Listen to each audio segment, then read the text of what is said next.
Vai ao vivo até Brasília. O senador Alessandro Vieira apresenta notícia crime no Supremo Tribunal Federal contra o presidente do Congresso, do Senado, Rodrigo Pacheco, e o antecessor dele, senador Davi Alcolumbre. A repórter Paola Cuenca conversa com a gente agora. Paola, quais os motivos, as acusações que o senador Alessandro se embasa? Olha, o senador Alessandro Vieira acusa nessa notícia crime tanto o atual presidente do Senado Federal, Rodrigo Pacheco, quanto seu antecessor, Davi Alcolumbre, de corrupção ativa. Isso por conta de uma fala feita pelo senador Marcos Duval na última semana, em entrevista ao jornal Estadão, em que Marcos Duval disse ter recebido 50 milhões de reais, fruto das emendas de relator, conhecidas como orçamento secreto, como uma forma de gratificação por conta do apoio que foi prestado pelo senador Marcos Duval a presidência, a eleição para a presidência, então, de Rodrigo Pacheco. Então, o senador Alessandro Vieira pede essa investigação a respeito de corrupção ativa com base nessa fala do senador Marcos Duval. Mas não foi somente essa notícia crime protocolada no Supremo Tribunal Federal. Além disso, o senador Alessandro Vieira também colocou uma representação no Conselho de Ética do Senado Federal contra os 3 senadores envolvidos, Rodrigo Pacheco, Davi Alcolumbre e também o senador Marcos Duval, por quebra de decoro parlamentar, por conta dessa priorização que foi dada no repasse de recursos públicos das emendas de relator, de acordo com a fala do senador Marcos Duval. Mas esse caso, no Conselho de Ética do Senado Federal, não deve ter uma tramitação rápida, até porque o Conselho de Ética do Senado não se reúne desde 2019, desde setembro de 2019.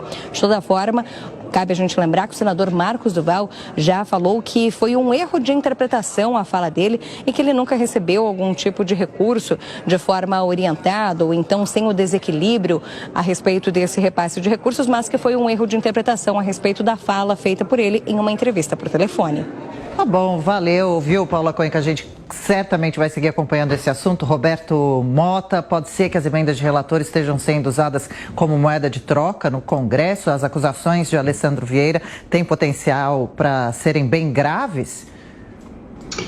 Pois é, esse episódio precisa ser esclarecido, né, Adriana? Claro. Agora, o que está por trás disso é um processo muito complicado, que é o processo de preparação do orçamento do governo.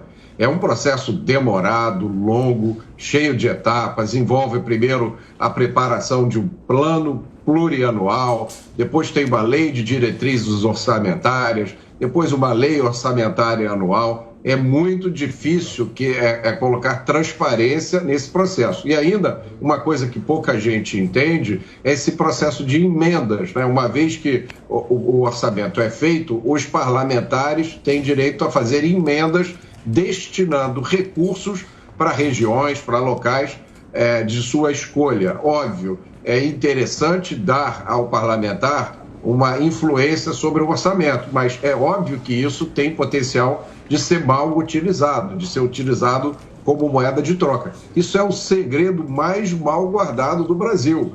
Talvez no caso das emendas de relator, isso tenha sido feito de uma forma absurda, mas mesmo nos casos das emendas parlamentares, isso é usado como moeda de troca há muito tempo. Amanda? As emendas de relator orçamento secreto são uma excrescência, né? Quer dizer, elas nem deveriam existir. Vão chegar quase, esse ano representam 19 bilhões e meio de reais no total, ano que vem podem chegar a 19 bilhões de reais do orçamento, num orçamento que para investimento tem cerca de 100 bilhões de reais. Então a gente vive num sistema presidencialista em que o parlamento basicamente se apoderou, se apropriou de quase 1/3 do orçamento, se a gente somar aí as emendas de relator, que poderiam ter se tornado obrigatórias, impositivas, isso caiu na última hora, ontem na lei de diretrizes orçamentárias, mas esse assunto ainda pode voltar a ser discutido, como o próprio presidente do Senado, Rodrigo Pacheco, disse ontem. Se ainda somarmos as emendas de bancada e as emendas individuais, que são impositivas, essas sim obrigatórias, chegamos a quase 1/3 do orçamento. Então, quer dizer, o poder executivo, que infelizmente vem se enfraquecendo nesse governo, né, acabou cedendo espaço, principalmente poder, para o legislativo. Hoje é o Arthur Lira, o Rodrigo Pacheco e alguns próceres ali do parlamento que mandam em quase 17 bilhões de reais. E aí eles escolhem os deputados, os parlamentares, normalmente aqueles que apoiam o governo, que vão receber mais recursos.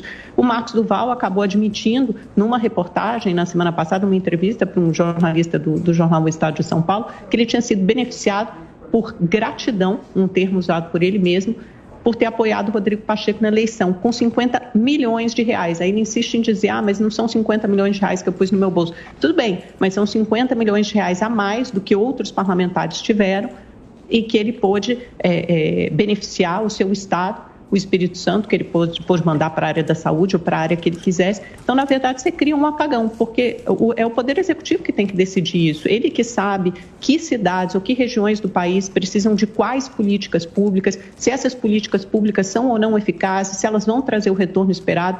Não pode lá um parlamentar querendo beneficiar apenas o seu reduto eleitoral ou a sua região do país, conceder uma série de benefícios, a gente não sabe nem se aqueles benefícios são necessários ou se algumas regiões do país ou algumas cidades serão beneficiadas em detrimento de outras que precisam mais.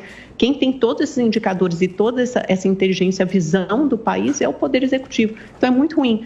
O então vice-presidente da Câmara, Marcelo Ramos, que depois acabou perdendo o cargo, né, por uma questão ali de divisão, de correlação de forças políticas, ele continua sendo deputado, obviamente. Ele, numa entrevista uma vez aqui ao Jornal da Manhã, disse o seguinte, que a gente vive um semipresidencialismo de fato no orçamento. Ele tem razão. O parlamento tem cada vez mais poder e mais ingerência sobre o orçamento da União. Felipe Sabará.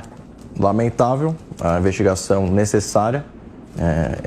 Concordo com a Amanda que a gente está vivendo na prática um semipresidencialismo e que o Executivo acaba ficando inclusive refém, no caso do Senado mais ainda, quando esse tipo de situação acontece. Então, toda a investigação necessária e que os responsáveis sejam de fato punidos. Quai, seu app de vídeos curtos.